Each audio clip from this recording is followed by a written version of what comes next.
എൻ്റെ മകന് രണ്ടാമതൊരു കുഞ്ഞുണ്ടായപ്പോൾ അവന് പത്മരാജൻ എന്ന് പേരിട്ടു.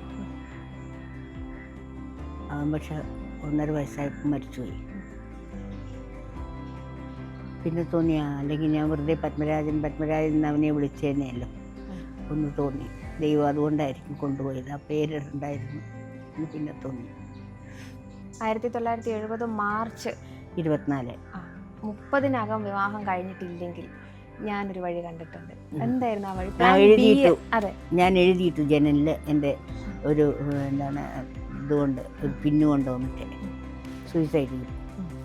ദൈവം പത്മരാജൻ്റെ ഭാര്യ ആവാൻ വിധിച്ചിരിക്കുമ്പോൾ സൂയിസൈഡ് അറ്റംപ്റ്റ് നടക്കില്ലല്ലോ. എന്തായാലും പ്രകോപനമൊന്നല്ല, എന്നെ പിടിച്ചോണ്ട് പോവായിരുന്നു. ചേച്ചി കത്തുകളൊക്കെ പ്രസിദ്ധീകരിക്കാൻ താല്പര്യപ്പെടുന്നുണ്ടോ? ഇല്ല. രണ്ടുപേരുടെയും കത്തുകളെല്ലാം സൂക്ഷിച്ചിരിപ്പുണ്ടല്ലോ. അത്യാവശ്യം വല്ലതും എടുത്തു കൊടുക്കാവുന്നല്ലാതെ അതൊക്കെ ഞാൻ തന്നെ നോക്കി ഏതൊക്കെ കൊടുക്കാൻ പറ്റില്ല, സെൻസർ ചെയ്തിട്ടേ കൊടുക്കാൻ പറ്റത്തുള്ളൂ. പ്രണയത്തിന് ഒരിക്കലും കാലമില്ല, സ്നേഹത്തിന് ഒരിക്കലും മരണവുമില്ല. സ്നേഹിക്കുന്നവർ സ്നേഹിച്ചുകൊണ്ടേയിരിക്കും. അത് ആർക്കും നിർത്തിവെക്കാൻ പറ്റില്ല. 45 വയസ്സിനകത്ത് 36 തിരക്കഥകൾ എഴുതി. 18 എണ്ണം തന്നെത്താൻ ഡയറക്റ്റ് ചെയ്യും, 18 എണ്ണം മറ്റുള്ളവരുടെയൊക്കെ 36 തിരക്കഥകൾ എഴുതി, നോവലുകളും ചെറുകളും. ജീവിതം എന്താ പറയുന്നത്, എപ്പോഴും വർക്ക് ചെയ്തുകൊണ്ടേയിരുന്നു. 4-5 ജോലി ഒരുമിച്ച് ചെയ്തു.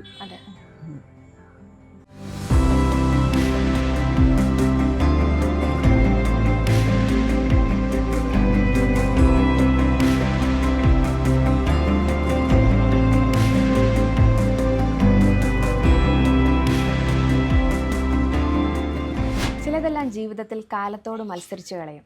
പ്രണയം അത്തരത്തിലൊന്നാണ്, കാലാതീതമായത്. പ്രണയം എന്ന് പറയുമ്പോൾ ആദ്യം മനസ്സിലേക്ക് ഓർമ്മ വരേണ്ട മുഖം പത്മരാജൻ്റേതാണ്. പത്മരാജനേക്കാൾ ഒരുപക്ഷെ പ്രണയത്തിൽ മുൻപന്തിയിൽ നിൽക്കുന്നത് രാധാലക്ഷ്മി തന്നെ. പത്മരാജൻ്റെ തങ്കം, വേണ്ടപ്പെട്ടവരുടെ രാച്ചേച്ചി, എഴുത്തുകാരുടെ രാധാലക്ഷ്മി പത്മരാജൻ നമ്മോടൊപ്പം. എനിക്ക് വീട്ടിലിരിക്കുമ്പോൾ രാച്ചേച്ചിയുടെ പുസ്തകത്തിൽ എഴുതിയ പത്മരാജൻ്റെ ഒരു വാക്കാണ് ഓർമ്മ വരുന്നത്. മദ്രാസിൽ പത്മരാജൻ രാച്ചേച്ചിയെ സഹോദരൻ്റെ ഉണ്ണിച്ചേട്ടൻ്റെ ഒപ്പം താമസിക്കുമ്പോൾ കാണാൻ വരുന്ന സമയത്ത് പറയുന്നൊരു വാക്കുണ്ട്, തങ്കം, എല്ലാവിധ പരിശുദ്ധിയോടും കൂടി നീ എൻ്റെ മണിയറയിൽ പ്രവേശിക്കുന്നതാണ് എനിക്കിഷ്ടം.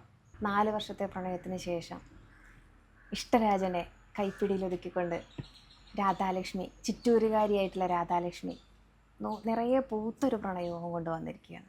കയറി വന്ന ഒരു വീട്. ഒരുപാട് ഓർക്കാൻ ഒരുപാടുണ്ട്.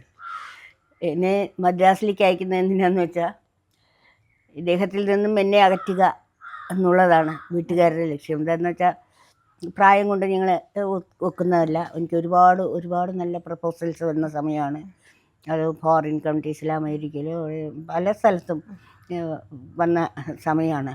അപ്പം അങ്ങനെ ഒരു എന്താണ് സങ്കല്പത്തിലായിരുന്നു എല്ലാവരും.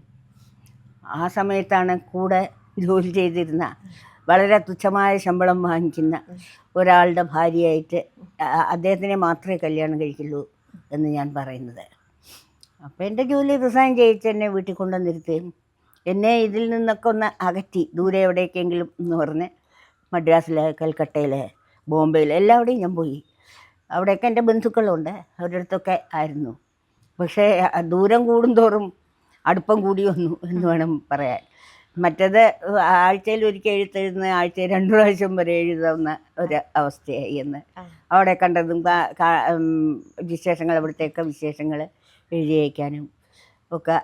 ശരിക്കും പറഞ്ഞാൽ എഴുത്ത്, ഈ പത്മരാജൻ്റെ ഭാഷ, അപ്പോഴാണ് എനിക്ക് ശരിക്കും മനസ്സിലാവും എഴുത്തിൻ്റെ ഒരു ഭാഷയുണ്ടല്ലോ. അപ്പോൾ കുറച്ചൊക്കെ എനിക്കും നിന്നാണ് എഴുതാനുള്ളൊരു ശേഷി ഉണ്ടാകുന്നത്. ആ എഴുത്തുകളിൽ നിന്നാണ് ഉണ്ടാകുന്നത്. വല്ലാത്തൊരോർമ്മയാണ് അത്. ഒരു പറഞ്ഞറിയിക്കാൻ പറ്റാത്തത്ര എന്താ പറയുക. പ്രണയം എന്നൊക്കെ പറഞ്ഞാൽ രാച്ചേച്ചി നിർവചിക്കുന്നതാണ് പ്രണയം. എനിക്കൊന്നും ശരിക്കും പറയാനൊക്കില്ല. പ്രണയം എന്ന് പറഞ്ഞാൽ എന്താണെന്ന് ശരിക്ക് പറയാൻ എനിക്ക് പറ്റുന്നില്ല. നമ്മളെക്കാൾ വലുതായിട്ട്, നമ്മുടെ ജീവനേക്കാൾ വലുതായിട്ട് വേറൊരാളെ സ്നേഹിക്കുക.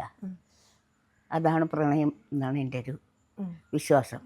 അത് ജീവിച്ചിരിക്കുന്ന അത്രയും കാലം ഞങ്ങൾക്ക് തമ്മിലുണ്ടായിരുന്നു. അതിൽ കൂടുതൽ ഞാൻ എന്താ പറയുക.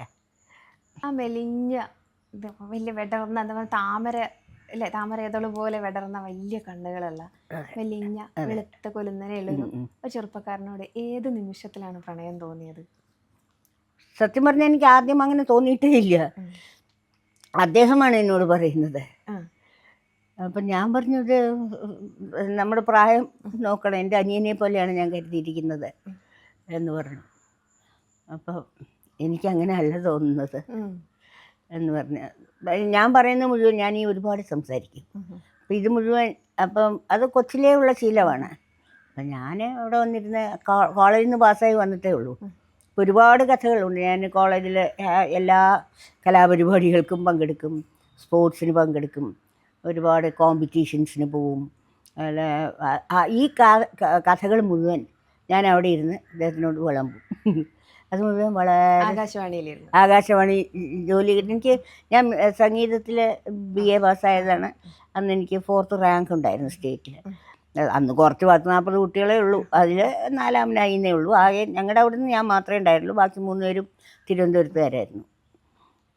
അപ്പം എനിക്ക് പെട്ടെന്ന് തന്നെ ആ സമയത്താണ് ആകാശവാണിയിലൊരു ജോലിക്കുള്ള അനൗൺസറുടെ പോസ്റ്റിന് ആഡ് വരുന്നത്. അത് അച്ഛനാണ് കാണുന്നത്. അപ്പം ഞങ്ങളുടെ വീട്ടിലൊക്കെ ഈ പറഞ്ഞ വളരെ ഓർത്തഡോക്സ് ആയിട്ടുള്ള ഫാമിലിയാണ്. വീട്ടിൽ നിന്ന് ജോലിക്ക് പോകാമെന്നൊന്നും ചിന്തിക്കാൻ പോലും പറ്റാത്തൊരവസ്ഥയിലുള്ള ഫാമിലി ആയിരുന്നു. പക്ഷെ അച്ഛൻ വളരെ ഫോർവേഡായിരുന്നു. ഞങ്ങൾ പൊതുവേ അമ്പലവാസികളായിരുന്നു. എപ്പോഴും അമ്പലവും ഇത് പിന്നെ ഇറച്ചി മീനും ഒന്നും ഞാൻ ഇവിടെ വരുന്നത് വരെ, കല്യാണം കഴിഞ്ഞ് വരുന്നവരെ ഇതൊന്നും കണ്ടിട്ട് തന്നെയില്ല. ഇറച്ചിയോ മീനോ ഒന്നും കണ്ടിട്ടില്ല. എന്നുവെച്ചാൽ ഞങ്ങളുടെ വീട്ടിലൊന്നും കയറ്റില്ല. അങ്ങനെയായിരുന്നു. ഇപ്പോഴും അവസാനം വരെ എൻ്റെ 2 ബ്രദേഴ്സും വീട്ടിലാരും കഴിക്കില്ല. ഞാൻ മാത്രം കഴിച്ചു തുടങ്ങി. പത്മരാജൻ്റെ കൂടെ വന്നപ്പോൾ ഇവിടെ മീനില്ലാതെ ഒന്നും, ദിവസവും മീനുണ്ട്. പിന്നെ എനിക്ക് വാശിക്ക്, വീട്ടുകാരോടുള്ള വാശി, അതിന് വേണ്ടിയിട്ട് ഞാൻ കഴിച്ചു പഠിച്ചു. 2 തവണ ആത്മഹത്യാ ശ്രമം നടത്തിയിട്ടും വാശി വിട്ടിട്ടില്ല എന്നാണോ? 2 തവണ ഇല്ല, ഒരു തവണയേ ഉള്ളൂ. ഒരു തവണയുള്ളൂ. 2 തവണയില്ല. അത് ഒരു കല്യാണം വന്ന് തീരുമാനിക്കുന്നുള്ള ഇത് വന്നപ്പോൾ അങ്ങേര് അമേരിക്കയിൽ എന്തോ വലിയ ജോലിയൊക്കെ ആയിരുന്നു. വേണ്ടാന്ന് പറഞ്ഞിട്ട് ആരും സമ്മതിച്ചില്ല. അല്ല, അങ്ങേര് ആണോ എന്തോ അമേരിക്കയിലുള്ളവരും വന്ന് ആരൊക്കെയോ വന്നു, ഒരുപാട് പ്രപ്പോസൽസ് വന്നിരുന്നു. അപ്പോൾ ഞാൻ വിചാരിച്ചു ഇനി ജീവിച്ചിരുന്നിട്ട് കാര്യമില്ല, ആരെങ്കിലും തലയിൽ കെട്ടി വയ്ക്കും, എനിക്കിഷ്ടമുള്ള ആളായിരിക്കില്ല അതെന്ന് പറഞ്ഞ് സൂയിസൈഡ് ചെയ്യാൻ ശ്രമിച്ചു. ദൈവം പത്മരാജൻ്റെ ഭാര്യ ആവാൻ വിധിച്ചിരിക്കുമ്പോൾ സൂയിസൈഡ് അറ്റംപ്റ്റ് നടക്കില്ലല്ലോ എന്തായാലും. അങ്ങനെ രക്ഷപ്പെട്ടു. ഈ പറഞ്ഞ അവർക്കും നഷ്ടപ്പെട്ട ഇത്ര വലിയൊരു മനുഷ്യനെയാണെന്ന് അവർക്കും അറിയില്ലായിരുന്നു. അന്ന് കുറച്ച് 10-20 വയസ്സേ ഉള്ളൂ. അപ്പോഴേ ഭാവി ദൈവം എന്താണ് എഴുതി വെച്ചിരിക്കണമെന്ന് നമുക്കറിയില്ലല്ലോ. അപ്പോൾ അവർ സാധാരണ എല്ലാവരും ചെയ്യുന്ന പോലെയാണ് എൻ്റെ വീട്ടുകാരും ചെയ്തത്. പക്ഷെ അവിടെ വാശി ജയിച്ചു, അല്ലെങ്കിൽ വിധി ജയിച്ചു എന്ന് പറഞ്ഞാൽ മതിയല്ലോ. എനിക്ക് അത്ഭുതം തോന്നിയത് പത്മരാജൻ്റെ ചില കത്തുകളിൽ എനിക്ക് ഇങ്ങനെയൊന്നും, അതായത് ഈ പ്രണയത്തെ ഇത്രയധികം ഗൗരവമായിട്ട് കണ്ടിട്ടില്ലായിരുന്നു എന്നും ഇതൊരു വിവാഹത്തിലേക്കുള്ള ഗൗരവമായിട്ടുള്ള ചിന്തകളൊന്നും അന്നുണ്ടായിരുന്നില്ല എന്നൊക്കെ വ്യക്തമാകുമ്പോഴും അപ്പുറത്തിരിക്കുന്ന പെൺകുട്ടി എങ്ങനെയാണ് ആ ഒരു സിറ്റുവേഷൻ, അത് നിരാസം എന്ന് പറയുന്നൊരു സംഗതിയൊക്കെയാണ് ഞങ്ങളെയൊക്കെ പ്രായത്തിൽ തോന്നുക. ഇത്തിരി മതിയല്ലോ ഇപ്പം പിണങ്ങാൻ, അല്ലെങ്കിൽ ബ്രേക്കപ്പ് എന്ന് പറയുന്നത് ഇപ്പോൾ വലിയൊരു വാക്കാണ്.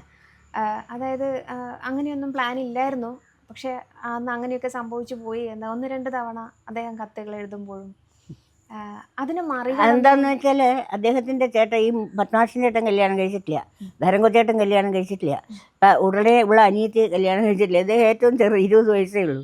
20-ാം വയസ്സ് പോയി കല്യാണം കഴിക്കണമെന്ന് പറഞ്ഞാൽ ആരെങ്കിലും സമ്മതിക്കുമോ? അപ്പം നമ്മളെയൊക്കെ പ്രായം അതല്ല, അവർക്ക് കല്യാണ പ്രായമായി.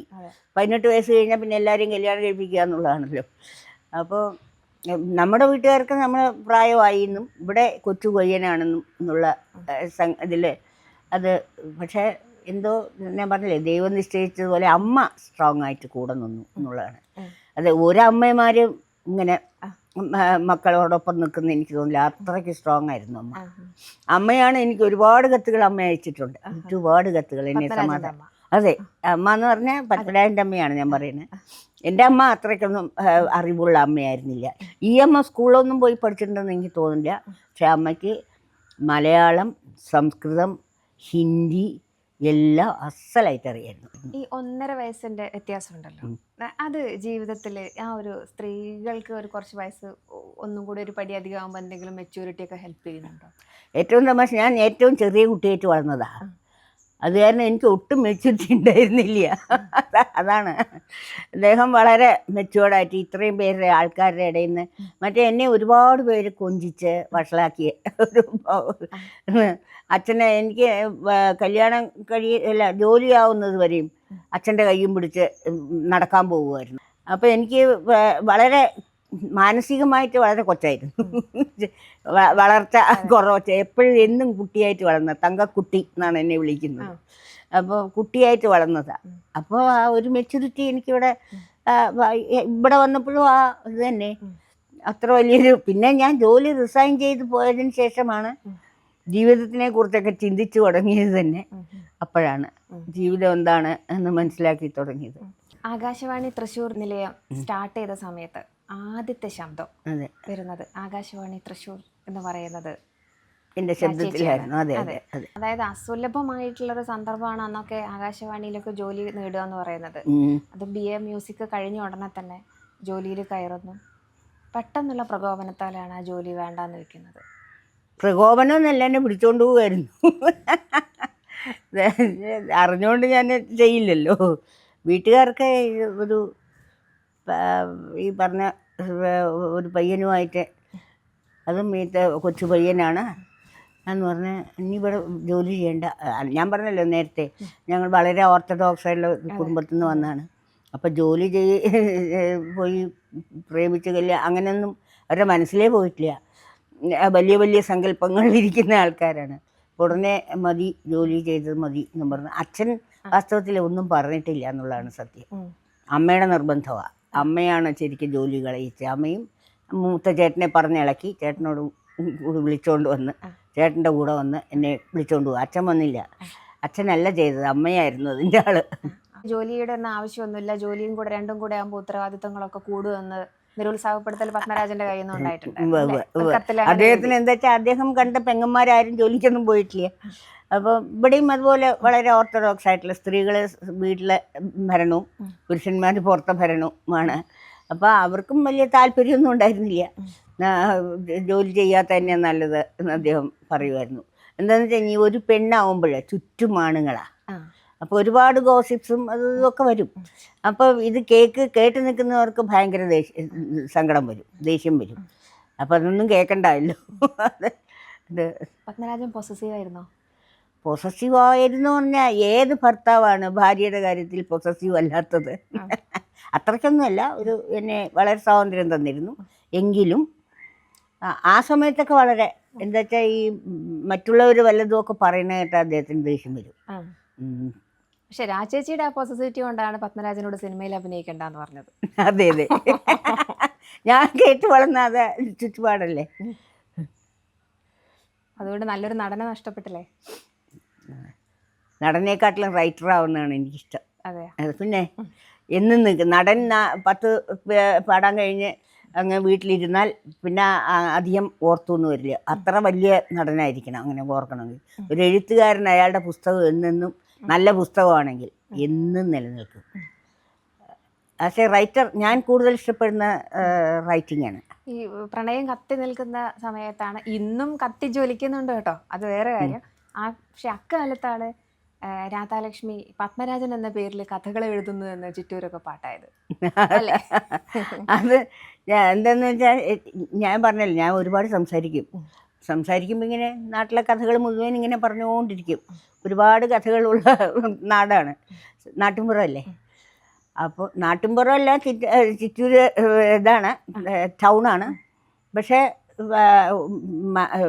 ജീവിക്കുന്നവരെല്ലാം വളരെ ശുദ്ധ മനുഷ്യരാണ്, 60കളിലെ മനുഷ്യരാണ്. അതെ അതെ, വളരെ. അപ്പം ഇവരെ കുറിച്ചൊക്കെ ഞാൻ പറഞ്ഞുകൊണ്ടിരിക്കും. ഇദ്ദേഹം ഇതെല്ലാം മനസ്സിലങ്ങ് കുറിച്ച് വെക്കുക, സൈലൻ്റായിട്ട് ഇങ്ങനെ കേട്ടുകൊണ്ടിരിക്കും, അധികം സംസാരിക്കില്ല. കേട്ടോണ്ടിരുന്നിട്ട് ഓരോ കഥകളായിട്ട് പുറത്തു വരാൻ തുടങ്ങിയപ്പോഴാണ് അമ്പലമാണല്ലോ ഞങ്ങളുടെയൊക്കെ അമ്മമാരുടെ സ്ഥിരം വാസം അമ്പലത്തിലാണ്. അമ്പലത്തിൽ പോകുന്ന അതാ അങ്ങനെ എഴുതിയിരിക്കണു അത്രേ. ആ കഥ അങ്ങനെ ഒരു കഥ വന്നിരിക്കണു എന്ന് പറഞ്ഞ് എല്ലാവരും അങ്ങോട്ടും ഇങ്ങോട്ടും പറയാനും, അത് എഴുതിയത് പിന്നെ തങ്കക്കുട്ടിയാണ്, പേര് മാറ്റി എഴുതുകയാണ് എന്നൊക്കെ ആദ്യം പറയുന്നുണ്ടായിരുന്നു. പിന്നെ മനസ്സിലായി അങ്ങനെയല്ല, അങ്ങനെ ഒരാളവിടെ ഉണ്ട് ആ പേരിൽ എന്ന് മനസ്സിലായത്. പിന്നെ എനിക്ക് പുറത്തിറങ്ങാൻ വയ്യാത്ത അവസ്ഥയായി. എല്ലാവരും ചീത്ത പറയുന്നേ, നാട് മുഴുവൻ ചീത്ത പറയുക, അവരെ കുറിച്ചൊക്കെ എഴുതുന്നു. അപ്പോൾ വലിയൊരു കഥാഭൂമിക തന്നെ പത്മരാജന് തുറന്നു വെച്ചു കൊടുത്തിട്ടുണ്ട് എന്ന് എനിക്ക് പറയാൻ ഒക്കില്ലെങ്കിലും ഞാൻ പറഞ്ഞതിൽ നിന്ന് അദ്ദേഹം കുറേ എഴുതിയിട്ടുണ്ട്. പാർവതിക്കുട്ടിയാണ് പ്രശ്നമായത് അല്ലേ? പാർവതിക്കുട്ടിയാണ് ആദ്യത്തെ പ്രശ്നം. പാർവതിക്കുട്ടി മരിച്ചിട്ടിപ്പോൾ അവൾ അവിടെ ബോംബെയിൽ യോഗ ക്ലാസ്സൊക്കെ നടത്തുന്നുണ്ടായിരുന്നു. ഒരുപാട് കാലം സംസാരിച്ചില്ല. പക്ഷെ അവർ ചിറ്റൂരൊരു അവരനിയത്തി ഒരു വീട് വെച്ച് അവിടെ വന്നപ്പോൾ ഞങ്ങളെല്ലാവരും കൂടി അവിടെ കൂടി.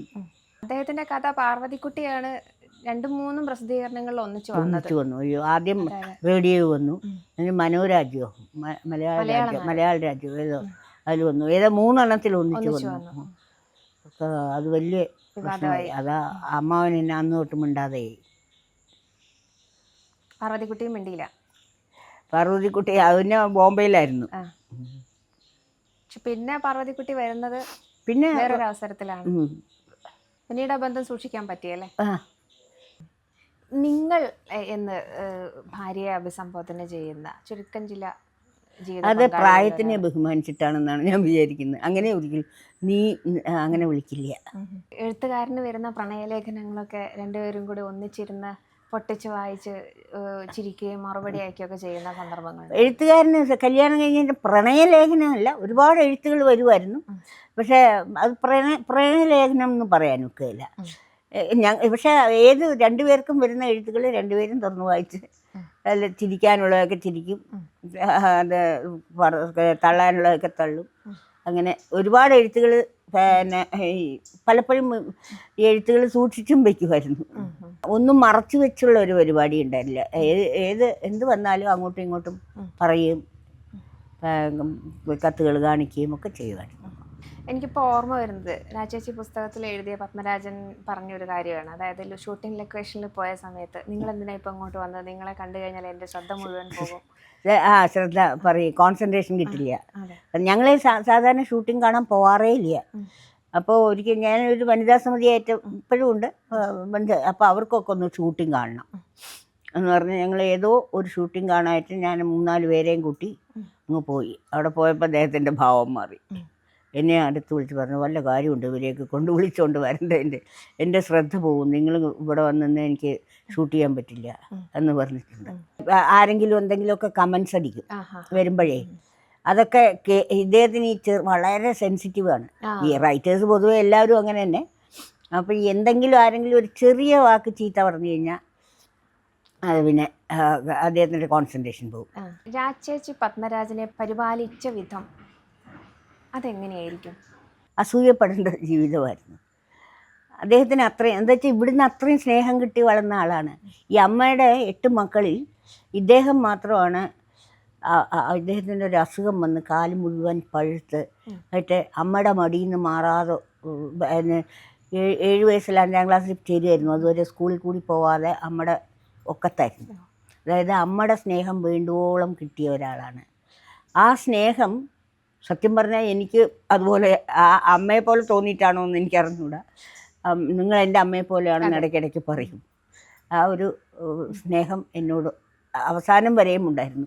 അതുകൊണ്ട് തന്നെ ഒരുപാട് പെൺകുട്ടികളുമായിട്ട് പ്രേമമാണ്. അങ്ങനെയാണ് ആ മുറിയിൽ, പത്മരാജൻ്റെ മുറിയിൽ ഇത്ര പെൺകുട്ടികൾ എന്നൊക്കെ പറഞ്ഞ് ഒരുപാട് പേരും ഞങ്ങൾ രണ്ടുപേരും കൂടി ഇരുന്ന് ചിരിക്കും പറഞ്ഞിട്ട്. പെൺകുട്ടികൾ വന്നോട്ടെ, അവിടെ കിടന്നോട്ടെ, നമുക്കെന്താ വേണം എന്നുള്ള അത്രയേ ഉള്ളൂ. അതല്ല, ഒരുപാട് അദ്ദേഹത്തിൻ്റെ ഈ കണ്ണുകളും ഒക്കെ കൂടിയായിട്ട് ആൾക്കാർക്ക് ഭയങ്കര താല്പര്യം. ഒരുപാട് പെൺകുട്ടികൾക്ക് വളരെ ഇഷ്ടമായിരുന്നു. പക്ഷേ എന്തോ എൻ്റെ ഭാഗ്യത്തിന് അദ്ദേഹത്തിന് കൂടുതൽ എളുപ്പം തോന്നിയത് എന്നോടായിരിക്കാം. ഈ ആരാധികമാരിൽ നിന്നൊക്കെ രക്ഷിച്ചെടുക്കേണ്ട വിധവും കൂടെ ഉണ്ടല്ലോ ഒരു. ഏയ് രക്ഷിക്കേണ്ട ആവശ്യമൊന്നുമില്ല, അദ്ദേഹം താൻ രക്ഷപ്പെട്ടോളും. അതെ. അതിനുള്ള ഇതൊക്കെ അതേക്കുറിച്ചൊന്നും നമ്മൾ ഏയ് ആകുലപ്പെടണ്ടല്ലേ. ഒരു സംശയവും എനിക്കില്ലല്ലോ, ഒരിക്കലും ഇല്ല. അതെന്താ സംശയമൊന്നും ഇല്ലാതെ പോയത്? അദ്ദേഹത്തിനോടുള്ള സ്നേഹം കൊണ്ടായിരിക്കാം. സ്നേഹം എല്ലാത്തിന്റെയും റദ്ദ് ചെയ്യോ ഇത്തരം? പിന്നെ അതല്ലേ. നമ്മൾ ആത്മാർത്ഥമായിട്ട് ഒരാളെ അങ്ങേയറ്റം സ്നേഹിക്കും. അവർ പറയുന്നതെല്ലാം നമ്മൾ വിശ്വസിക്കും. അവർ കാണിക്കുന്നതെല്ലാം ശരിയാണെന്ന് തോന്നും, അല്ലെങ്കിൽ നമ്മൾ അവരോട് നമുക്ക് ശരിയാണെന്ന് തോന്നുന്നു പറയും. നമ്മൾ അത് അവർ അക്സെപ്റ്റ് ചെയ്യുകയും ചെയ്യുമ്പോൾ സ്നേഹമാണ് എല്ലാം. സ്നേഹമാണ് അഖിലസാരമൊഴിയിൽ എന്നല്ലേ പറയുന്നത്. സ്നേഹം ഉണ്ടെങ്കിൽ എല്ലാം ഇല്ലാതാക്കാം എന്നാണ്. ശരിക്കും അത് റിയൽ സ്നേഹമായിരിക്കണം, അത്രേ ഉള്ളൂ. അവിടെ ഒരു സ്നേഹത്തിനെ നമുക്ക് കള്ളത്തരം കൊണ്ട് പറ്റിക്കാൻ പറ്റില്ല. രാജേച്ചിക്ക് അതിന്റെ പേരിൽ രാജേച്ചിക്ക് ഒരണയുടെ പോലും വിഷമിക്കേണ്ടോ ബുദ്ധിമുട്ടുണ്ടോ? മാനസികമായിട്ട് ചെറുതായിട്ടെങ്കിലും തെല്ലെങ്കിലും ബുദ്ധിമുട്ടേണ്ടി വന്നിട്ടില്ല? ആൾക്കാർ പറയുന്നത് എനിക്കൊരു വിശ്വാസമില്ല. പിന്നെന്താ ആളുകൾക്ക് എന്താ അങ്ങനെയൊക്കെ പറയാൻ തോന്നുന്നത്? അത് ആളുകളോട് തന്നെ ചോദിക്കണം. അദ്ദേഹത്തെ ആഗ്രഹിച്ചിരുന്ന ഒരുപാട് പേരുണ്ടായിരുന്നു, അത് സത്യമാണ്. അദ്ദേഹത്തിൻ്റെ കഴിവിനെയോ സൗന്ദര്യമാണോ എന്താണ് എനിക്ക് അറിഞ്ഞൂടാ. ഇഷ്ടപ്പെടുന്നത് ഇപ്പം തന്നെ മമ്മൂട്ടിയൊക്കെ എത്ര പ്രണയിനികളുണ്ടെന്ന് നമുക്ക് പറയാൻ പറ്റുമോ? അദ്ദേഹത്തിനെ സ്നേഹിക്കാത്ത പെണ്ണുങ്ങളുണ്ടോ? അതുപോലെ മോഹൻലാലിനെ, അതുപോലെ കഴിവുള്ളവരെ എല്ലാവരും സ്നേഹിക്കും, അത് അസൂയപ്പെടുകയും ചെയ്യും.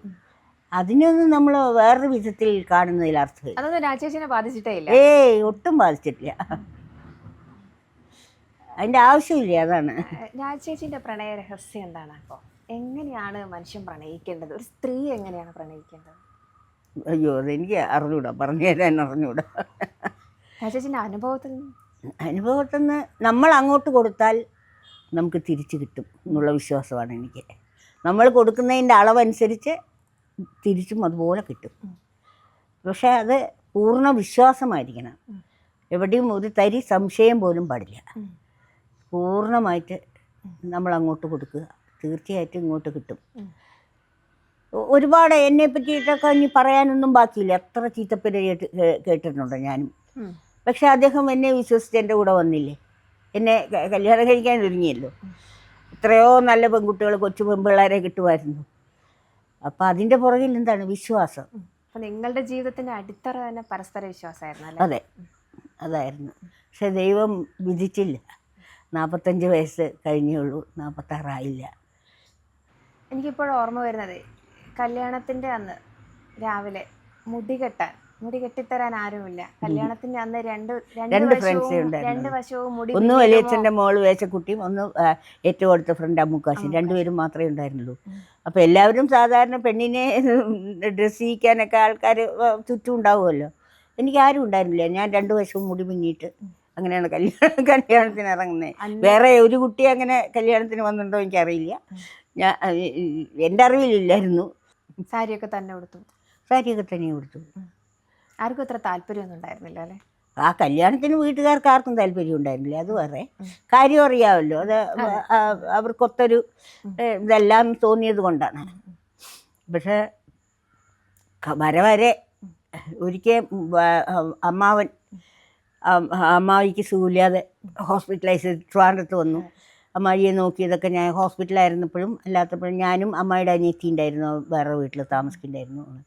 അപ്പോൾ ഒരിക്കൽ അമ്മായിയോട് പറഞ്ഞു, അവൾ പുളിങ്കൊമ്പത്ത് തന്നെയാണല്ലേ പിടിച്ചത് അമ്മാവൻ പറയണത് രഹസ്യമായിട്ട് ഞാൻ കേട്ടു. അതൊരു വലിയ ഇതല്ലേ. അമ്മാവനായിരുന്നു ഏറ്റവും എതിർത്ത. കല്യാണത്തിന് വന്നില്ല അമ്മാവൻ, ശബരിമലയ്ക്ക് പോയി അന്ന്. വീട്ടിൽ എൻ്റെ കല്യാണം അറ്റൻഡ് ചെയ്തില്ല. മാത്രമല്ല അമ്മായി അന്ന് അവിടെ വരുന്ന സമയത്ത് വാങ്ങി വീഴുകയൊക്കെ ചെയ്തു. എന്തായിരുന്നു അറിയില്ല, അമ്മായിക്ക് എന്താ അന്ന് സംഭവിച്ചതെന്ന് അറിയില്ല.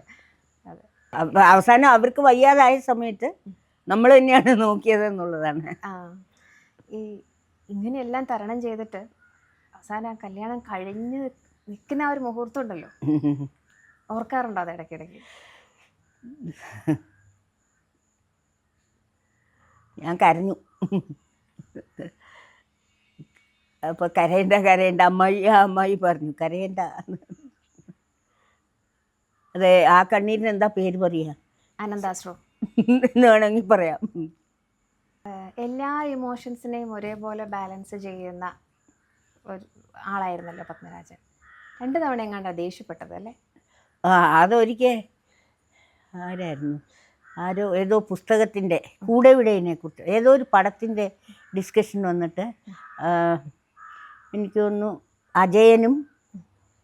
അജയൻ വീട്ടിലെ സ്ഥിരമായി വീട്ടിൽ തന്നെ ഒരുപാട് കല്യാണത്തിന് മുമ്പൊക്കെ അവിടെ തന്നെ സ്ഥിരം താമസിക്കുകയൊക്കെ ചെയ്തിട്ടുണ്ട്. സംവിധായകനായിട്ട് അജയൻ തോപ്പിൽ ഭാസിയുടെ മോനൊക്കെ.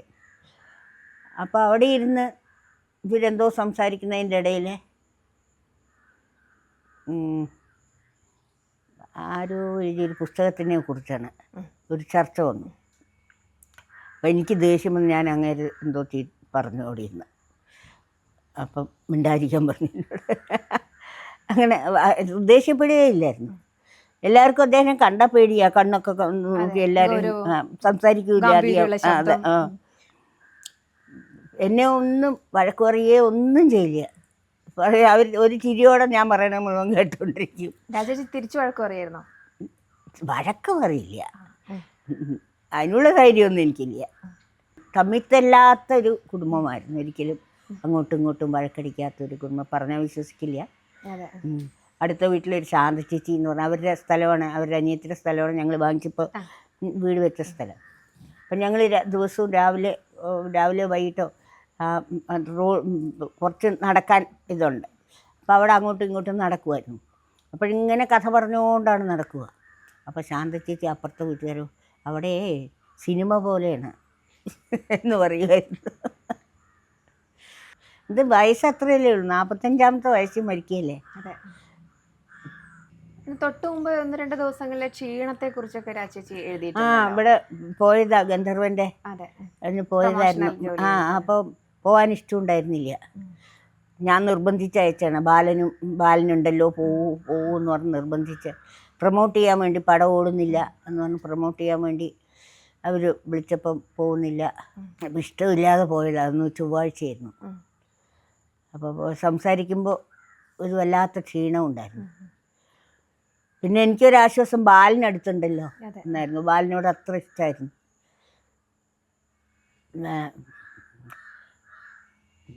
എന്ത് ചെയ്യാൻ, നമുക്ക് അത്രേ വിധിച്ചിട്ടുള്ളൂ. ശബ്ദം പിന്നീട് കേട്ടിട്ടുണ്ടോ?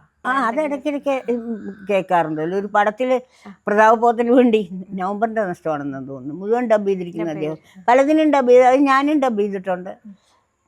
പപ്പനെ വിളിച്ചു, ഞങ്ങൾ 3 പേരും, മോള്, ഞാൻ, അച്ഛനൊക്കെ എല്ലാം ഡബ് ചെയ്തിട്ടുണ്ട്. ശബ്ദമൊക്കെ ഇടയ്ക്കിടയ്ക്ക് കേൾക്കും.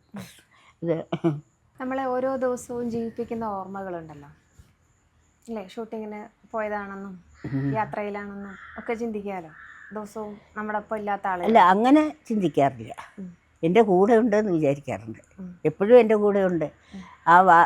അദ്ദേഹത്തിനെ പറ്റി സംസാരിക്കാത്ത ഒറ്റ ദിവസം എൻ്റെ ജീവിതത്തിൽ ഉണ്ടായിട്ടില്ല എന്ന് തന്നെ പറയാം. ആരെങ്കിലും എവിടെയെങ്കിലും എന്തെങ്കിലും പറഞ്ഞിരിക്കും.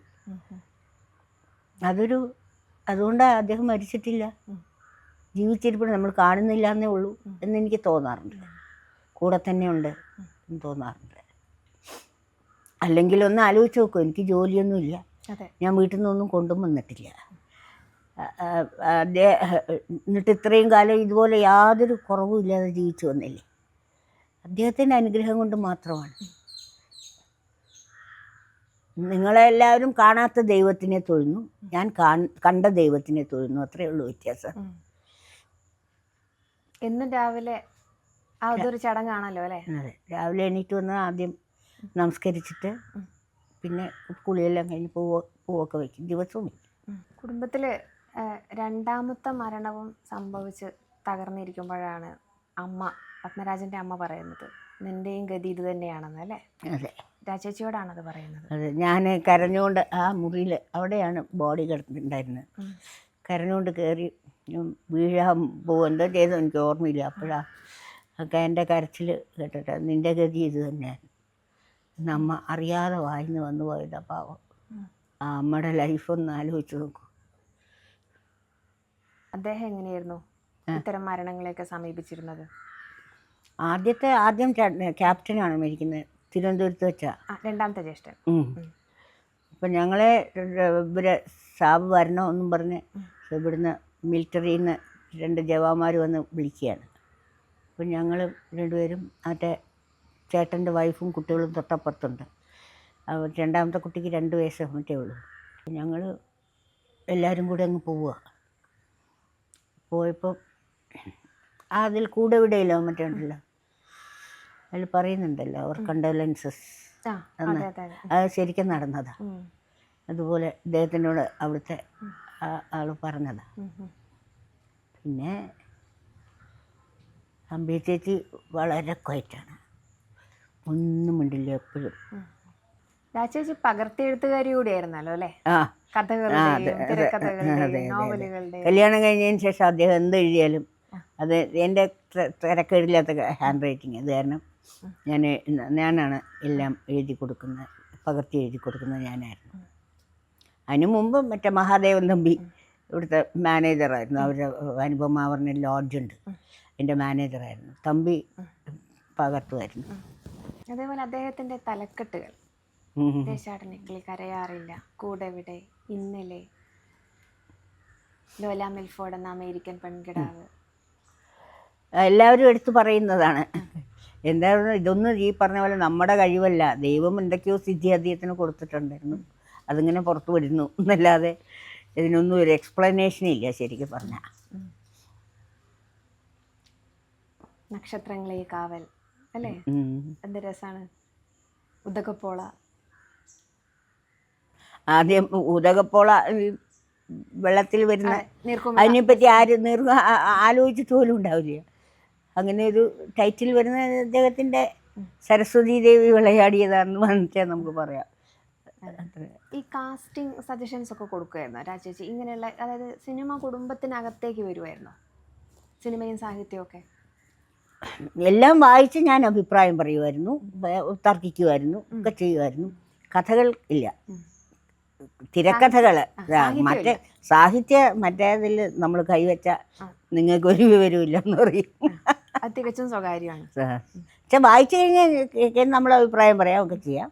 പക്ഷേ അതനുസരിച്ച് മാറ്റുന്ന പ്രശ്നമില്ല അദ്ദേഹത്തിന്, അത് മാറ്റേണ്ടി വരാറില്ല. തിരക്കഥ അങ്ങനെയല്ല, ഒരുപാട് തർക്കിക്കും. അത് ശരിയായില്ല, അങ്ങനെയല്ല, നമ്മൾ മാത്രമേ കാണാണ്ടാവുള്ളൂ, അങ്ങനെ എഴുതി വെച്ചാലെന്നൊക്കെ ഞാൻ പറയും. അപ്പോൾ അദ്ദേഹം അക്സെപ്റ്റ് ചെയ്യാവുന്നതാണെങ്കിൽ അക്സെപ്റ്റ് ചെയ്യുക, അല്ലെങ്കിൽ നിങ്ങൾക്കൊരു വിവരമില്ല, ഉണ്ടായിരിക്കും അവിടെ എന്ന് പറയും. എന്നാലും രാജേച്ചി പറയാനുള്ളത് പറയും. എനിക്ക് പറയാനുള്ളതൊക്കെ ഞാൻ എപ്പോഴും പറയും. രാജേച്ചി, ഈ സ്ത്രീക്കും പുരുഷനും എങ്ങനെയാണ് ഇത്രയധികം ഡെഡിക്കേറ്റഡ് ആവാൻ പറ്റുന്നത്? നമ്മളെ വളർത്തുന്നവരുടെ ഗുണമായിരിക്കാം. സ്നേഹം കണ്ടു വളരുന്നവർക്കായിരിക്കും കൂടുതൽ സ്നേഹം കൊടുക്കാൻ പറ്റുന്നത്, എന്താണെന്ന് എനിക്ക് തോന്നുന്നു, അറിഞ്ഞുകൂടാ. നമ്മൾ ആത്മാർത്ഥത കാണിക്കുക, നമ്മൾ സത്യസന്ധരായിരിക്കുക.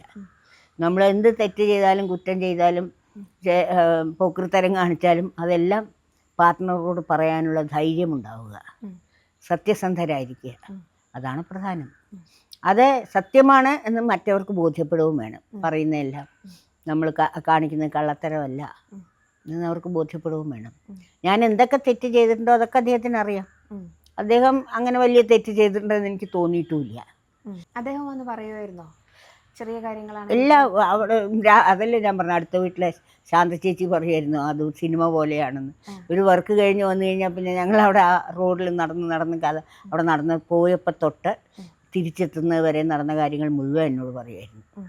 അതുപോലെ ഇവിടെ പത്മാവതി ഉടനെ താഴെയുള്ള അനിയത്തി, ഇവിടെ മദ്രാസിലുള്ള അനിയത്തി, അപ്പം നല്ല ഒരു പാവാട ആരോ ഉണ്ണിത്താൻ ചേട്ടൻ അവിടുത്തെ മൂത്ത ചേച്ചിയുടെ ഹസ്ബൻഡ് പുറത്തവിടെ വർക്ക് ചെയ്യാണ്. അവിടുന്ന് വരുമ്പോൾ എല്ലാവർക്കും കൊണ്ടുവരും. പത്മാവതിക്ക് ഒരു നല്ല പാവാട എന്തോ കൊണ്ടുവന്നു.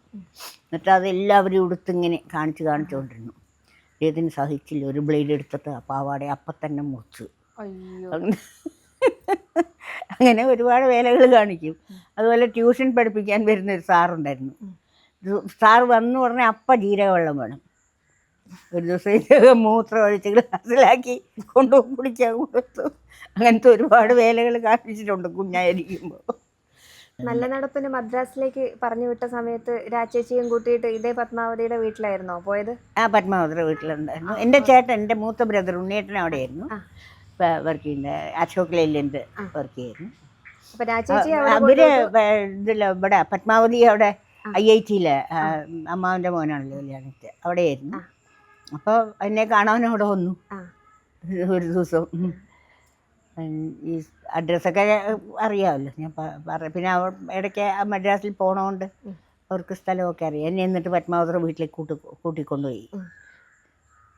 കല്യാണത്തിന് മുമ്പേ ആരും അറിയാതെ, വീട്ടിൽ അറിയാതെ, ഏട്ടനറിയാതെ ഓഫീസിൽ പോയിരിക്കുമ്പോൾ. അപ്പോൾ പക്ഷെ എൻ്റെ ഒരു ബന്ധു ആ സമയത്ത് വന്ന് അവിടെ ഞങ്ങളെ കണ്ടു. അവരുടെ കൂടെയാണ് ഞങ്ങൾ ഇറങ്ങിയത്. ആരാളെന്നറിയില്ല അല്ലേ? ഇല്ല, ആരാന്ന് ചോദിച്ചപ്പോൾ എൻ്റെ ഫ്രണ്ടാണ് എന്ന് ഞാൻ പറഞ്ഞു. എന്നിട്ട് ഞങ്ങൾ ഒരുമിച്ച് പുറത്തിറങ്ങി വുഡ്ലൻഡ്സിലോ മറ്റേ പോയി കാപ്പി കുടിച്ചിട്ട് എന്നെ IIT-യിൽ കൊണ്ടുപോയത്. പക്ഷെ അവർ വളരെ ഫോർവേഡ് ആയിട്ടുള്ളൊരു സ്ത്രീയായിരുന്നു. അതേപോലെ സിനിമയ്ക്ക് കൊണ്ടുപോയില്ലേ? ആ, ഏതായിരുന്നു സിനിമ? ഒരു സിനിമ കാണാൻ പോയിട്ടുണ്ട്, കോട്ടയത്തുനിന്നായിരുന്നു. അത് തൃശ്ശൂർ, കോട്ടയമല്ല തൃശ്ശൂർ. ചേച്ചിയുടെ കുഞ്ഞിന് വാക്സിൻ കൊടുക്കാൻ പോയപ്പോഴാണ്. അതെ, എൻ്റെ ചേച്ചിയുടെ മോന്. അപ്പൊ രാജേച്ചി അവിടുന്ന് പതുക്കെ അതെ ചേച്ചിയുടെ കാറിലാണ് പോയത്. ചേച്ചി അവോയ്ഡ് ചെയ്ത് എനിക്ക് ഓർമ്മയില്ല. എന്നെ കൊണ്ട് പിന്നെ ഡ്രൈവർ ഇവിടെ തിയേറ്ററിൽ വിട്ടു. അവിടെ അദ്ദേഹം ഉണ്ടായിരുന്നു ഒരു സിനിമയ്ക്ക് പോയത്. ഞാൻ അതൊക്കെ ഇപ്പോഴാണ് ഓർക്കുന്നത്, പലതും മറന്നുപോയി ജീവിതത്തിൽ. രാജേച്ചി എന്തായാലും തീരുമാനിച്ചാണ് പത്മരാജനെ തന്നെ കല്യാണം അത് തീരുമാനിച്ചു. അല്ലെങ്കിൽ വേറെ കല്യാണം തീരുമാനിച്ചു. സൂയിസൈഡ് ചെയ്യുന്ന അവർക്കറിയാം. അത് കാരണം അത് പിന്നെ ഒരുപാടൊന്നും വന്നില്ല. അത്ര ഉറപ്പ് പത്മരാജനും ഉണ്ടായിരുന്നു തങ്കത്തിനെ തന്നെ കല്യാണം കഴിക്കുന്നുള്ളൂ? എന്തോ അറിഞ്ഞൂടാ, ഉണ്ടായിരിക്കാം. അല്ലെങ്കിൽ കല്യാണം കഴിക്കില്ലല്ലോ. അദ്ദേഹത്തിന് എത്രയോ ചെറിയ കുട്ടികളെ കിട്ടുമായിരുന്നു. പ്രായത്തിൽ വളരെ 4, 5, 6 വയസ്സിനൊക്കെ താഴെയുള്ള സുന്ദരികളായ കുട്ടികളെ കിട്ടുമായിരുന്നു. ചേച്ചി സുന്ദരിയാണല്ലോ അന്നത്തെ ഫോട്ടോ. എന്നാലും അങ്ങനെയല്ലല്ലോ. അക്കാലത്തൊക്കെ ഈ 4 കൊല്ലത്തെ കാത്തിരിപ്പ് എന്നൊക്കെ പറയുന്നത് വലിയ കാലയളവല്ലേ? ആണോ? രാജേച്ചിക്ക് അപ്പോൾ കാലം പോയത് അറിഞ്ഞിരുന്നോ? അറിയാതിരിക്കാൻ പറ്റില്ലല്ലോ. പിന്നെ എപ്പോഴും ശരിയാവും എന്നിങ്ങനെ പ്രതീക്ഷയല്ലേ മനുഷ്യൻ്റെ ജീവിതം കൊണ്ടുവന്നത്. എന്തോ ഒന്ന് നല്ലത് വരാനിരിക്കുന്നു എന്നുള്ള പ്രതീക്ഷയോടെ നമ്മൾ കാത്തിരിക്കുകയല്ലേ. ആ കാത്തിരിപ്പിനൊരു സുഖമുണ്ട്. വേദനയുണ്ടെങ്കിലും സുഖമുണ്ട്. 1970 മാർച്ച് 24 30-നകം വിവാഹം കഴിഞ്ഞിട്ടില്ലെങ്കിൽ ഞാനൊരു വഴി കണ്ടിട്ടുണ്ട്. എന്തായിരുന്നു ആ വഴി? അതെ, ഞാൻ എഴുതിയിട്ടു ജനലിൽ എൻ്റെ ഒരു എന്താണ് ഇതുകൊണ്ട്, ഒരു പിന്നുകൊണ്ടോ മറ്റേ സൂയിസൈഡ് ചെയ്യും എഴുതിയിട്ടു. അപ്പോൾ അവസാനത്തെ ഒരു ഡേറ്റ് കൊടുത്തിട്ടുണ്ടായിരുന്നു എല്ലാവർക്കും. പക്ഷെ അത് ആരൊക്കെ കണ്ടു എന്നൊന്നും എനിക്കറിയില്ല. ഞാൻ അവിടെ എഴുതിയിട്ടിട്ടുണ്ടായിരുന്നു. ജനലിൽ ഇങ്ങനെ കുത്തി, ഇതുപോലത്തെ ഇതാണ്, അതിൽ എന്തോ ഒരു പിന്നുകൊണ്ടോ മറ്റേ ഇങ്ങനെ എഴുതി വെച്ചു. ഞാൻ പഠിക്കുന്ന മുറിയായിരുന്നു അത്. ഞങ്ങളുടെ വലിയ വീടായിരുന്നു, 2 നിലയിലുള്ള. അപ്പോൾ എൻ്റെ തൊട്ട് മുമ്പിൽ ചേട്ടൻ്റെ മുറി, ഇപ്പുറത്തെ എൻ്റെ മുറി, അതിൻ്റെ അപ്പുറത്തെ അച്ഛൻ കിടക്കണ മുറി, പിന്നെ ഞങ്ങളെല്ലാവരും കിടക്കണ മുറി വേറെ, ചേച്ചിയും ഞാനും ചെറിയമ്മയും കിടക്കണ മുറി. അങ്ങനെ ഒരുപാട് മുറികൾ, 10-12 മുറികളുള്ള വലിയ വീടായിരുന്നു. 4 കെട്ടായിരുന്നു. പേടിയുണ്ടായിരുന്നു എല്ലാവർക്കും, എന്തെങ്കിലും ചെയ്തു കളയുമോ എന്ന് പേടിയുണ്ടായിരുന്നു. എന്നിട്ട് എത്ര വൈകിയത്? ഇദ്ദേഹത്തിന് വയസ്സാവണ്ടേ? ചേട്ടൻ രണ്ട് ചേട്ടന്മാരും ഒരു അനിയത്തിയും കല്യാണം കഴിച്ചിട്ടില്ല. പിന്നെ 20-ആം വയസ്സിൽ പോയി കല്യാണം കഴിക്കണമെന്ന് പറഞ്ഞാൽ ആരെങ്കിലും ചെയ്ത് കൊടുക്കുമോ? അപ്പോൾ എൻ്റെ അടുത്ത് പറഞ്ഞൊരു മുലക്കുപ്പി എടുത്ത് കൈ തരും, ഇപ്പോൾ കല്യാണം കഴിക്കണമെന്ന് പറഞ്ഞാൽ തമാശയായിട്ട് പറഞ്ഞു. എന്തായാലും അദ്ദേഹം വേറെ നല്ല ആലോചനകൾ വരികയാണെങ്കിൽ നോക്കിക്കോളൂ എന്നൊന്നും പറഞ്ഞില്ല. രാജേച്ചിക്ക് ഒരു പ്ലാൻ ബി ഉണ്ടായിരുന്നോ സൂയിസൈഡ് അല്ലെങ്കിൽ? വേറെ ഒരു പ്ലാനും ഉണ്ടായിരുന്നില്ല. സൂയിസൈഡ് അല്ലാതെ വേറെ ഒരു പ്ലാനും ഉണ്ടായിരുന്നു. ബസ് കയറി നേരെ ഞവരക്കിലേക്ക് ഇങ്ങ് പോരുക, അങ്ങനെയൊന്നും ചിന്തിക്കില്ല? ഇത്ര സാഹസങ്ങൾക്കൊന്നും ഇല്ല. അറിഞ്ഞുകൂടാമല്ലോ. നമ്മൾ ആകെ തൃശ്ശൂർ എറണാകുളം വരെ പോയിട്ടുള്ളൂ. അവിടുന്ന് ഇപ്പുറത്ത് ആകെ ഒരു പ്രാവശ്യവും മറ്റേ വന്നിട്ടുണ്ട്. അത് പക്ഷേ പഠിത്തമൊക്കെ കഴിഞ്ഞ് ഇൻ്റർവ്യൂവിന് വന്നത്, അല്ലാതെ അതിന് മുമ്പ് വന്നിട്ടില്ല. എറണാകുളം വരെ ഉള്ളൂ നമുക്കൊക്കെ അന്ന് വരാനുള്ള ഇതൊക്കെ. ചേച്ചി കത്തുകളൊക്കെ പ്രസിദ്ധീകരിക്കാൻ താല്പര്യപ്പെടുന്നുണ്ടോ? ഇല്ല. രണ്ടുപേരുടെയും കത്തുകളെല്ലാം സൂക്ഷിച്ചിരിപ്പുണ്ടല്ലോ. അത്യാവശ്യം വല്ലതും എടുത്ത് കൊടുക്കാവുന്നല്ലാതെ അതൊക്കെ ഞാൻ തന്നെ നോക്കി ഏതൊക്കെ കൊടുക്കാം ഏതൊക്കെ കൊടുക്കാൻ സെൻസർ പറ്റില്ല ചെയ്തിട്ടുണ്ടാവും. സെൻസർ ചെയ്തിട്ടേ കൊടുക്കാൻ പറ്റത്തുള്ളൂ. ഒരുപാട് പേരെ ബാധിക്കുന്നതൊക്കെ ഉണ്ടാവും. ആ, കാലത്തിന് പ്രായമാവുമ്പോഴും നിങ്ങളുടെ പ്രണയത്തിന് പ്രായമാവുന്നില്ലല്ലോ.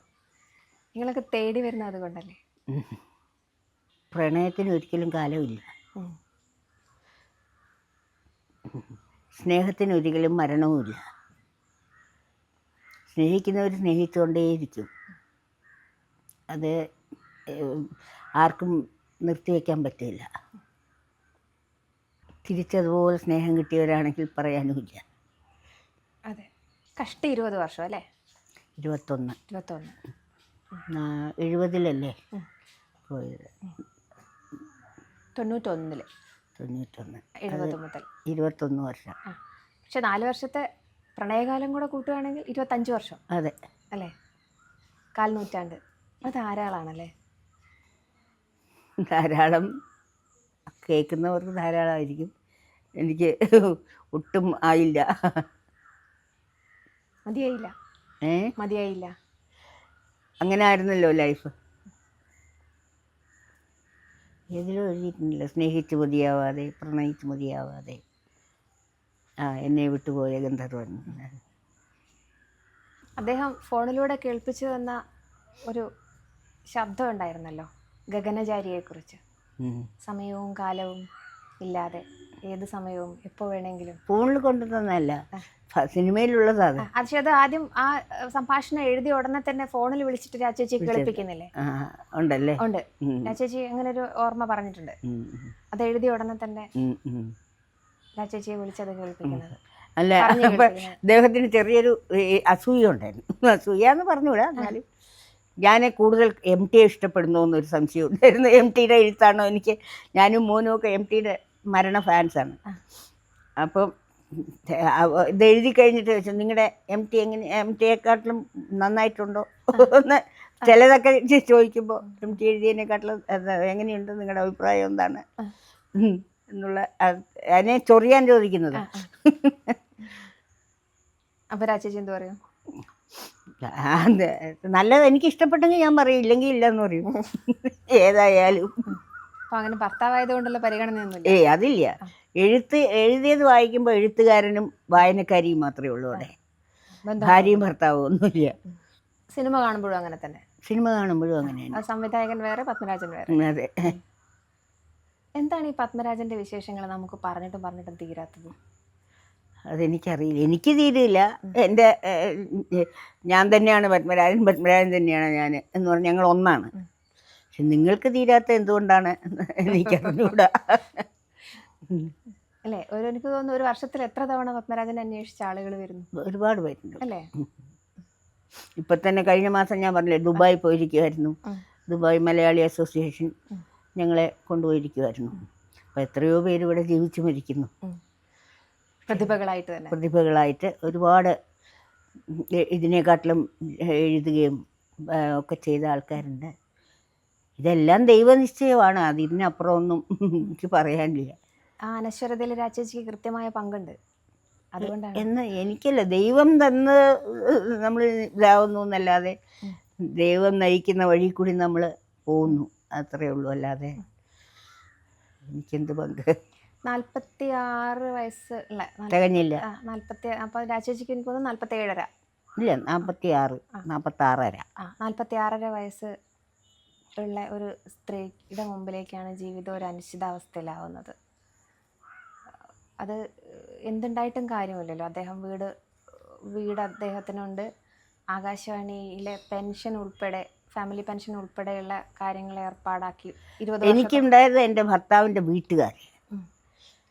എൻ്റെ കൂടെ ഈ വീട്ടുകാരാണ്. ഞവരക്കൽ കുടുംബമാണ് എൻ്റെ താങ്ങ്.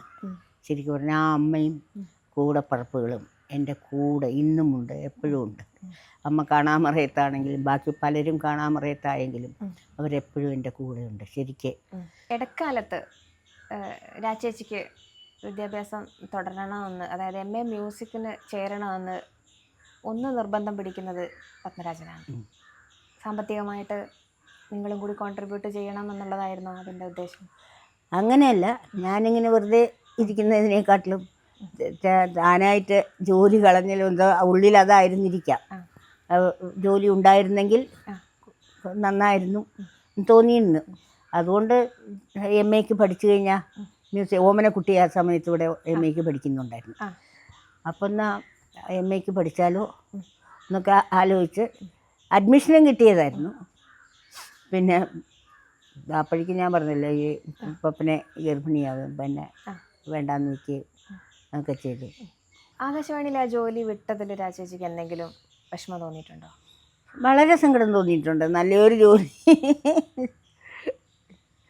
നല്ലൊരു. പിന്നെ എന്താണെന്ന് വെച്ചാൽ പത്മരാജനെ കിട്ടിയല്ലോ, ജോലി പോയാലും. ദൈവം അത് ഒന്ന് കണ്ടുമുട്ടാൻ വേണ്ടി മാത്രം ഉണ്ടാക്കിയ ജോലിയായിരുന്നു. അത്രേ വെച്ചിട്ടുള്ളൂ. ഞങ്ങളെ തമ്മിൽ ഒന്ന് കണ്ടുമുട്ടിക്കുക എന്നുള്ളത് മാത്രമേ വെച്ചിട്ടുള്ളൂ. അത് കഴിഞ്ഞപ്പോൾ നാച്ചുറലായിട്ട് അങ്ങനെ വിശ്വസിക്കുന്നു. പക്ഷെ പിന്നെ അദ്ദേഹത്തിനും മടുത്തു അല്ലേ ആകാശവാണി? അദ്ദേഹത്തിന് എന്താ അറിയോ, എല്ലാ സ്ഥലത്തും ഉണ്ട് ഈ അസൂയക്കാരും. ഒരാൾ തന്നേക്കാൾ ഏറ്റവും പ്രായത്തിൽ വളരെ കുറഞ്ഞ ഒരാൾ തങ്ങളേക്കാൾ മുകളിലോട്ട് വരുന്നു, കൂടുതൽ പൈസ ഉണ്ടാക്കുന്നു എന്നൊക്കെ അറിഞ്ഞാൽ ഒരുപാട് പേർക്ക് അസൂയ വരും. അത് മനുഷ്യൻ്റെ സ്വഭാവമാണ്. വളരെ ആത്മാർത്ഥമായി സ്നേഹിക്കുന്നവർക്ക് വളരെ സന്തോഷം തോന്നും. അതല്ലാത്തവർക്ക് അസൂയ. അവന് കണ്ടോ, പെർമിഷൻ എടുത്തിട്ട് വേണം അവിടുന്ന് എന്തും ചെയ്യാൻ. എന്നാലും അത് നമ്മളെക്കാൾ വലുതായി എന്നുള്ളൊരു തോന്നൽ, നമ്മളെക്കാൾ എത്രയോ ചെറിയ ഒരാൾ നമ്മളെക്കാൾ വലുതായി എന്നുള്ള തോന്നുമ്പോൾ ഒരു എന്താ പറയുക, ഒരു കോംപ്ലക്സ് ഡെവലപ്പ് ചെയ്യുക. അങ്ങനെ ഒരുപാട് പേരുണ്ടായിരുന്നു. അതൊക്കെ എല്ലാ ജീവിതത്തിലും എല്ലാവർക്കും ഉള്ളതാണ്. അദ്ദേഹത്തിന് അതൊക്കെ ഫീൽ ചെയ്യായിരുന്നോ? അദ്ദേഹം വളരെ ഫീബിൾ മൈൻഡഡ് ആയിരുന്നു. ചെറിയൊരു കാര്യം മതി മനസ്സിനെ നമ്പർ, പക്ഷെ ആരോടും പറയില്ല. അങ്ങനെയായിരുന്നു. അപ്പോൾ രാജേച്ചി അത് ചോദിച്ച് അറിഞ്ഞെടുക്കുകയാണോ ചെയ്യുക? വല്ലപ്പോഴും പറയുന്ന വർത്തമാനത്തിൽ നിന്ന് നമുക്ക് മനസ്സിലാവും, ബിഹേവിയർ കൊണ്ട് നമുക്ക് മനസ്സിലാവും, അത്രേ ഉള്ളൂ. അന്ന് കണക്കാക്കാറില്ല അത് വേറെ. പിന്നെ അത്രയ്ക്കൊന്നും വളരാനൊന്നും വന്നില്ലല്ലോ, സമയം അപ്പോഴേക്ക് പോയില്ലേ. പിന്നെ ഈ 45 വയസ്സിനകത്ത് 36 തിരക്കഥകൾ എഴുതി. 18 എണ്ണം തന്നെത്താൻ ഡയറക്റ്റ് ചെയ്യും, 18 എണ്ണം മറ്റുള്ളവരുടെ 36 തിരക്കഥകൾ എഴുതി, നോവലുകളും ചെറുകളും. ജീവിതം എന്താ പറയുന്നത്, എപ്പോഴും വർക്ക് ചെയ്തുകൊണ്ടേയിരുന്നു. 4-5 ജോലി ഒരുമിച്ച് ചെയ്തു. നഷ്ടപ്പെട്ടത് എനിക്കും മക്കൾക്കും ആണ് പ്രധാനമായിട്ടും നഷ്ടപ്പെട്ടത്. എന്താ വെച്ചാൽ അവർക്ക് ജീവിച്ചിരുന്നപ്പോഴും അച്ഛനെ എല്ലാ സമയവും കൂടെ കിട്ടിയിട്ടുണ്ടായിരുന്നില്ല. എപ്പോഴും എഴുത്തും ഷൂട്ടിങ്ങും അതും ഒക്കെ ആയിട്ട്, ഓഫീസും ഒക്കെ ആയിട്ട്. എൻ്റെ മോൾക്ക് പ്രത്യേകിച്ച്, മോന് കുറച്ചുകൂടി കിട്ടി, 3 കൊല്ലം കൂടി കിട്ടി, അവൾക്ക് ഒട്ടും കിട്ടിയില്ല. അച്ഛൻ്റെ പെറ്റായിരുന്നു മാധവിക്കുട്ടി. അതെങ്ങനെയാണ് പേരിടുന്നത്, മാധവിക്കുട്ടി? എൻ്റെ അമ്മൂമ്മയുടെ പേര് മാധവിക്കുട്ടി എന്നാണ്. ഇവിടുത്തെ അച്ഛൻ്റെ പേര് അനന്തപത്മനാഭൻ എന്നുമാണ്. അതാണ് 2 പേർക്കും ഇട്ടത്. എല്ലാവരും എനിക്ക് ഓർമ്മയുണ്ട്, ആകാശവാണിയിൽ ഒരിക്കൽ EMJ വെണ്ണിയൂറോ മറ്റേ മാധവിക്കുട്ടിയുടെ പേരാണ് ഇട്ടിരിക്കണത്, അല്ലേ റൈറ്റർ മാധവിക്കുട്ടിയുടെ പേരാണല്ലോ ഇട്ടിരിക്കണത്. ഞാൻ പറഞ്ഞു അതല്ല, എൻ്റെ മുത്തശ്ശിയുടെ പേരത്. അങ്ങനെയാണ് ആ പേരിടുന്നത്? അതെ, അങ്ങനെയാണ് ആ പേര് വന്നത്. അല്ല മാധവി, അത് വിരോധമില്ല, നല്ല റൈറ്ററിൻ്റെ പേര് വരുന്നതിൽ വിരോധമില്ല. അവൾക്ക് എഴുതാൻ യാതൊരു താല്പര്യമില്ല, കളിയാണ് എപ്പോഴും. ഈ അനശ്വരത എന്ന വാക്ക് ഉണ്ടാകുന്നത് ഇങ്ങനെയാണ്. ഇതിന് ഒരുപാട് കാലം പിടിക്കും അനശ്വരതയിലേക്ക് എത്താൻ. സത്യത്തിൽ ഒരു പ്രണയം അനശ്വരമാണ് എന്ന് പല കവിതകളിലൂടെയും നമ്മൾ ഈ രമണനൊക്കെ ചൊല്ലിക്കേൾക്കുമ്പോഴൊക്കെ നമുക്കറിയാൻ പറ്റും. ശരിക്കും ജീവിതം തന്നെയാണ് അനശ്വരമാകുന്നത് എന്ന് രാജേച്ചിയെ പോലുള്ള ആളുകളാണ് നമുക്ക് മുമ്പിൽ ഉദാഹരണമായി നിൽക്കുന്നത്. രാജേച്ചി, രാധാലക്ഷ്മി, പത്മരാജൻ തന്നെ പറയണം. രാജേച്ചി എന്ന് മാത്രം ചുരുക്കാൻ പറ്റില്ല അതിന്. പത്മരാജനും രാധാലക്ഷ്മിയും ചേർത്ത് നിർത്തിയ ഒരു ജീവിതം, ഒരു പ്രണയം. അത് ഒരു പ്രണയമൊന്നുമല്ല, അതൊരു ലോകവിസ്മയം തന്നെയായിട്ടാണ് തോന്നുന്നത്. ഞാൻ എൻ്റെ മകന് രണ്ടാമതൊരു കുഞ്ഞുണ്ടായപ്പോൾ അവന് പത്മരാജൻ എന്ന് പേരിട്ടു. അവൻ പക്ഷെ 1.5 വയസ്സായപ്പോൾ മരിച്ചുപോയി. പിന്നെ തോന്നിയ അല്ലെങ്കിൽ ഞാൻ വെറുതെ പത്മരാജൻ എന്ന് അവനെ വിളിച്ചേനെയല്ലോ ഒന്ന് തോന്നി. ദൈവം അതുകൊണ്ടായിരിക്കും കൊണ്ടുപോയത്, ആ പേരുണ്ടായിരുന്നു എന്ന് പിന്നെ തോന്നി.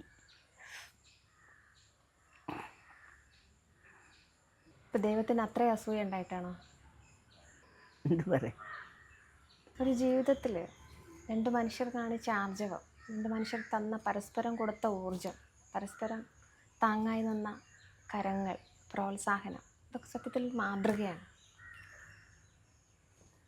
എന്തെല്ലാം രീതിയിൽ എവിടേക്കോ എങ്ങനെയൊക്കെയോ എങ്ങനെ വേണമെങ്കിലും രണ്ട് കൈവഴികളായിട്ട് പോകാൻ എളുപ്പമായിരുന്നു.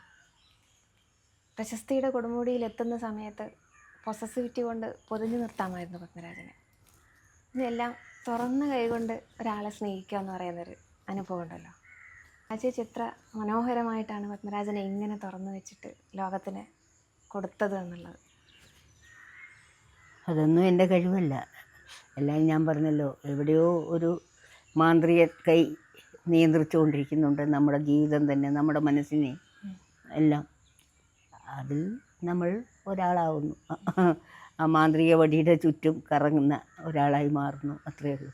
ആ ചേച്ചി ഒന്ന് പ്രണയത്തെ നിർവചിക്കാമോ? നിർവചനങ്ങളില്ലാത്ത ഒരു വസ്തുവാണ് പ്രണയം. നിർവചിക്കാൻ പറ്റില്ല ഒരിക്കലും, അതെന്താണെന്ന് പറയാൻ പറ്റില്ല. പ്രണയിച്ച് തന്നെ മനസ്സിലാക്കുക, അത്രയേ ഉള്ളൂ. പ്രണയം എന്ന് പറഞ്ഞാൽ വിരഹമാണോ? പ്രണയം വിരഹമാണെങ്കിൽ ഇപ്പോൾ എങ്ങനെ പ്രണയമാവും? വിരഹമില്ല അവിടെ, എപ്പോഴും കൂടെ ഉള്ള ആളാണ് പ്രണയം നമ്മുടെ. അപ്പോൾ പ്രണയത്തിന് ആളെ കണ്ടാൽ മാത്രമേ പ്രണയിക്കാവൂ എന്നൊന്നുമില്ല. പ്രണയം മനസ്സിലുള്ളതാണ്, അതെന്നും ഉണ്ടാവും. അത് എങ്ങനെയാണ് നമ്മുടെ ആ ജീവിതത്തിനെ കണ്ടത്, നമ്മൾ അനുഭവിച്ചത് എന്നൊക്കെ ആശ്രയിച്ച് അങ്ങോട്ടും ഇങ്ങോട്ടും കുറേ മാറ്റം വരും, അത്രേ ഉള്ളൂ. പ്രണയത്തിനെ ഈ നിർവചിക്കാനും പറ്റില്ല, പ്രണയം എന്താണ് എന്ന് പറയാനും പറ്റില്ല, അതനുഭവിച്ചറിയണം, അത്രേ. ചുരുക്കം ചില ഭാഗ്യവാന്മാർക്ക് മാത്രമേ ഇത്രയും അർത്ഥപൂർണമായിട്ടുള്ള പ്രണയം അനുഭവിക്കാനുള്ള ഭാഗ്യം ഉണ്ടായിട്ടുള്ളൂ. അതല്ല, അതിൽ ഒരുപാട് പേരുണ്ടാവും, പക്ഷെ എല്ലാവരും അറിയപ്പെടുന്നില്ല. ഒരുപാട് സ്നേഹമുള്ള ഭാര്യാഭർത്താക്കന്മാർ ഈ ഭൂമിയിലെങ്ങും ഉണ്ടാവും, പക്ഷേ എല്ലാവരും അറിയപ്പെടുന്നില്ല എന്നേ ഉള്ളൂ. പ്രണയത്തിന് നിലനിൽക്കാതിരിക്കാൻ പറ്റൂല, എല്ലാവരുടെ മനസ്സിലും പ്രണയം ഉണ്ടാവും. അതുപോലെ നല്ല അങ്ങേയറ്റം ദൃഢമായി പ്രണയിക്കുന്ന ഒരുപാട് പേര് ഈ ഭൂമിയിലുണ്ടാവും, പക്ഷെ എല്ലാവരും അറിയുന്നില്ല. വളരെ കുറച്ച് പേരെ മാത്രമേ മനുഷ്യർ കാണുന്നുള്ളൂ, അതാണ്. അല്ല, പ്രണയത്തിന് ഈ പറഞ്ഞ പോലെ ദൈവം എല്ലാവിടെയും നിറഞ്ഞു നിൽക്കും എന്ന പോലെ പ്രണയവും എല്ലായിടവും നിറഞ്ഞു നിൽക്കുകയാണ്. അത് കൈക്കുമ്പിളെടുത്ത് പുറത്ത് വിളമ്പുന്നവരുണ്ട്, അത് അകത്തോട്ട് എടുക്കുന്നവരുണ്ട്. അപ്പോൾ എല്ലാവരെയും നമുക്ക് കാണാനൊക്കെയില്ല, വളരെ കുറച്ച് പേരെ മാത്രമേ നമ്മൾ അത് കുറച്ച് പേരുടെ ജീവിതത്തിൽ നിന്ന് മാത്രമേ നമ്മളത് അറിയുന്നുള്ളൂ, അത്രയേ ഉള്ളൂ. ചേച്ചി, ഈ കാലത്തെ പ്രണയകലാപങ്ങളും കലഹങ്ങളും അതേപോലെ പ്രണയം കൊണ്ടുണ്ടാവുന്ന വാർത്തകളൊക്കെ കേൾക്കാറുണ്ടോ? പത്രം നോക്കിയാൽ അതേ ഉള്ളല്ലോ എപ്പോഴും. അഡ്ജസ്റ്റ്മെൻറ്റ്സ് കുറവാണ് ഇപ്പോൾ ജീവിതത്തിൽ. അഹംഭാവം കൂടിക്കൂടി വരുന്നു ആളുകൾക്കിടയിൽ. ആണായാലും പെണ്ണായാലും ഞാനാണ് വലുത് എന്ന് ആർക്കും താഴ്ന്നു നിൽക്കാൻ പറ്റുന്നില്ല. അതൊരു വലിയ നാശത്തിലേക്കുള്ള പോക്കാണ്. ഞാൻ ആരുമില്ല, മറ്റുള്ളവർ നമ്മളെക്കാൾ വലുതാണ് എന്ന് മനസ്സിലാക്കുകയും അതിനനുസരിച്ച് പെരുമാറുകയും ചെയ്യുക.